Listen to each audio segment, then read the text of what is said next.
19th of November 2011. Chris Reardon with today's United Kingdom talk. And those of you watching the show, you are not seeing a mirage. I'm definitely sitting in the garden in a t-shirt again for the second time this week. The mild weather just goes on and on, doesn't it? How much longer can it last? Very, very lucky. Very, very lucky with this weather at the moment. We should be coming towards, well, we're into winter now. We're into winter now, and it's 60 degrees out here.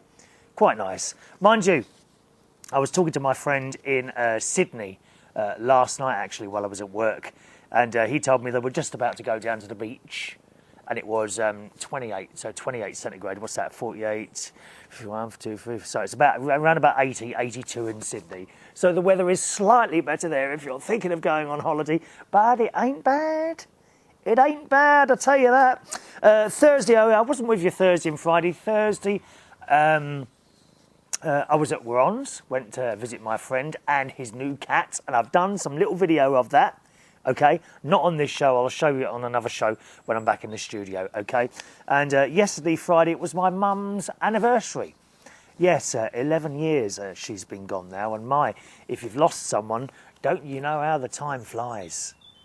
So quick. So I popped down to the cemetery yesterday in the grave, and I bought a bunch of flowers and a small miniature rose. Now, I used to, coming into the winter months, I would pull up all the summer flowers, which actually I did yesterday, pulled up all the summer flowers, and I used to put winter pansies and things like that in. But I found, and this goes the same with my hanging baskets, I don't bother with that anymore because they kind of, you might get a quick flowering, but then they don't seem to do anything after that. Do you know what I mean? They're just like green things sitting in the ground, so I don't bother anymore. I meant to take down some bulbs in September and put those in the grave. I usually do that, but I haven't done that this time. And I remembered, I'm pretty sure I haven't pulled up the old ones. I'm hoping that they're going to come up in the springtime in Mum's grave, and it's all very nice. Do you ever go to the cemetery and visit a dearly departed one, perhaps? Just sit there and talk. I do. I talk to the grave. I absolutely do. I do it at home as well. You know, nothing wrong with that at all, I think. So that's what I did yesterday. All right, emails. We're falling way behind on these emails. Hello to Paul. Hello, Paul. And he says, heard you talking about aircraft trials. I myself wonder where the aircraft are going to or from. Not trials, trails. You know, the long, you know, when you look up in the sky and you see the... Am I crooked on the... I think I've not set that camera up properly. I might be leaning to one side. Sorry about that. Yeah, the trails that you see when you look up in the sky and there's like this long white cloud-like thing. That's an aircraft trail. I myself wonder where the aircraft are going to and from, says Paul. So you'd be very interested in this website. I've sent the link to. Just click on the aircraft on the map and the relevant details will come up on the left of the screen. Which is all very nice, to be honest, Paul, but you haven't sent the link. Oh, the times people do that. They say, oh, email me, and they give you the email address, and that doesn't work, or a website address, and it doesn't work. How many times has that happened? Could you send the link, please? Actually, I think I know the site you're talking about. Is it the site where you get a picture of the UK, and there's lots of little planes going, and you can see all the planes that are going over, and it's frightening, actually. It's frightening to realise how many planes are actually flying in the air at any way, especially over like Heathrow Airport. You can't see the bottom of the map through aircraft flying over. It's amazing, this site. I can't remember what it was, so if you want to send us the link, Paul, I can pass that on, all right? Thanks very much. Nice to hear from you, sir. It's been a while, hasn't it, eh? Hello to Guillermo, who says, when might you place the wall of light that you bought from Amazon? I've been watching to see it in action. With that handsome smile, it will be such a sight. What, my handsome smile? I'm not sure about this wall of light that you're talking about, Guillermo. What is this wall of... I'm not sure. Just trying to think of what wall of light I've bought. You don't mean the star cloth, surely? Because, I mean, obviously you see that when I'm in the studio. What do you mean by a wall of light? Can Can you expand on that, please, so I know what you're asking there? And if I've got it, I shall certainly put it up, all right? Hello to James, who says, I saw your comments on your show about people being disrespectful at your friend's funeral, and I'm afraid funerals and weddings can bring out the worst in people sometimes. I was visiting a friend once, and they lived near a church, and the bride and groom turned up drunk at the church and nearly didn't get married. And they came out of church and they collapsed by the church wall and had to be helped into the wedding car. And some funerals, I've heard people's phones go off, which is the worst I've ever seen so far. Yes, I think it's dreadful to leave your phone on in church. Come on. I mean, how important are you? No one's important enough to leave a phone on in church. If you want to be on the phone, don't go to the church. It's as simple as that. Don't go. You know, there's just certain things that are so disrespectful. They really are. And as for the weather, he says, it is strange, a lot different from last year. And they call this global warming. Nobody knows what the weather is going to bring, it seems. And that's from James. Yes, we certainly do. You know, I never ever thought in my wildest dreams. I don't think, ever since I was born, I've sat out in the garden halfway through, more than over halfway through December, in a T-shirt. You know, it's just never happened. Hello to our friend John Golding. We were talking about that saying, whatever. You know, people say that, whatever. He says, I hate the whole whatever saying. It makes my blood boil. How rude and disrespectful. Well, it is. So I think some people say it because they don't know, they haven't got the art of conversation. You know, they really haven't. Although there are other sayings now. Of course, if you watch that programme, it's finished now, The Only Way is Essex. You know, the one where they can't act. They're all so false and they don't know what to say next. If you watch that, there's a few sayings on there, one of them being ream. And I mentioned this in a previous show. And my nephew, Jimmy, who's 14, is he 14 or 13? Oh, I can't remember now.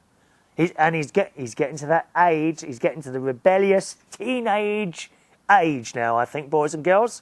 Oh, yes. And he doesn't like my sister, his mother, putting comments on his Facebook. This is true. When she puts a comment on his Facebook, he comes down and says, Mum, please don't comment on my Facebook. And he deletes it on his wall. I suppose that's the modern equivalent of being 14 and being walked to school by your mum and dad, really, isn't it? Or your mum and dad coming while you're with a group of mates, coming outside and telling you to come in front of all your mates. Is that the modern equivalent of that? A parent putting a message on their child's Facebook wall? Come on, boys and girls. First of all, parents. Have you got a child on Facebook? And do they disallow you or not allow you to put comments on their Facebook wall? Or indeed, are you someone of a younger age?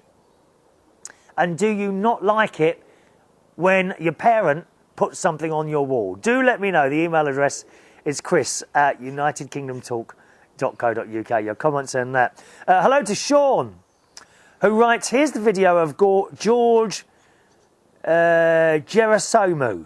I can't pronounce that name, I'm afraid. Foreign name there. And, of course, well, that's the boy I couldn't remember. It was the really rude one from X Factor, who was very, very rude to young... what's her name? Tulsa.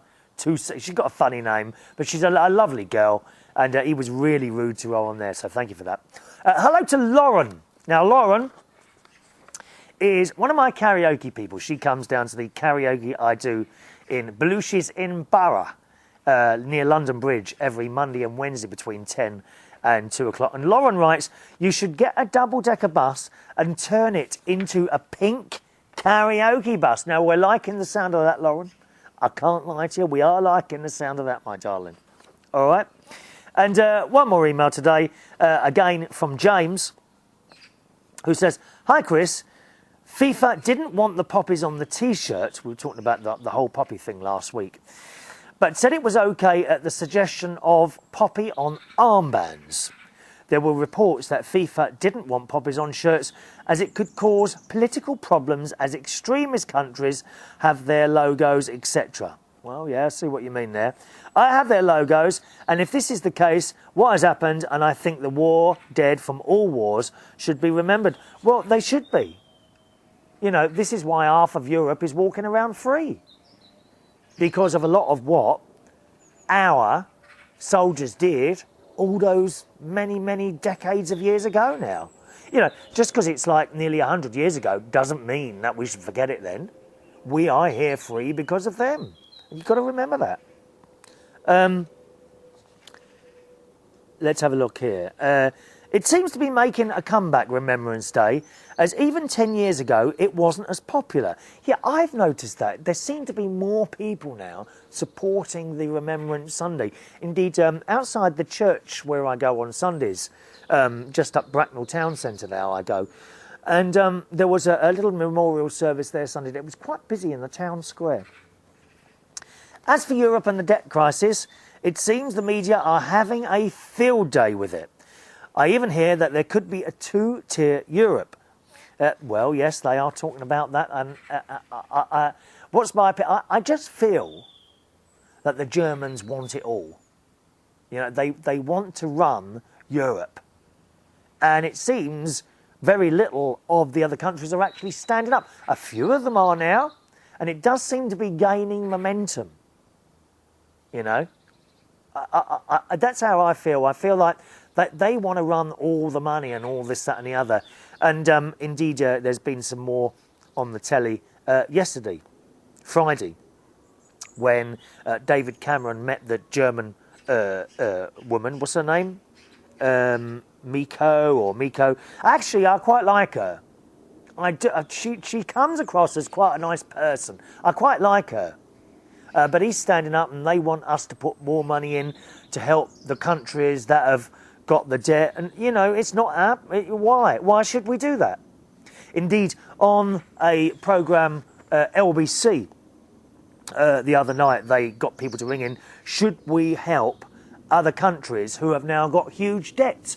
And I didn't hear a single caller say yes. Why should we? You got yourself into this trouble. You were the greedy ones. You borrowed all that money, so you sort it out. It's like, you know, say, for example, you got into a lot of debt, whatever reason, right? You got into a lot of debt. Why should one of your friends then bail you out? Tell me that. Why? Why? In some cases, you know, we're not that friendly. I don't believe the UK is liked by a lot of the other European countries. Not talking about the normal people, as in me or you, politicians. The politicians. I don't believe the politicians in a lot of the other countries actually like the UK. So why on earth, how have you got the gall and audacity to ask us to lend you some money? On another sort of angle on this, where is all this money? Who do we owe all this money to? And perhaps, wouldn't it just be a good idea, because presumably this organisation who is owed all this money to is enormously rich and could buy the world 200 times over. So, would it be a good idea, maybe, and have a little think about this, you can email in on this one, for whoever this is who's owed all this money, to wipe the slate clean and say, fair enough, learn from that mistake, let's start again. Have a think about that and let me know. Email address chris@unitedkingdomtalk.co.uk. All right, thanks so much for watching and listening. I'll see you on the next show. Bye-bye.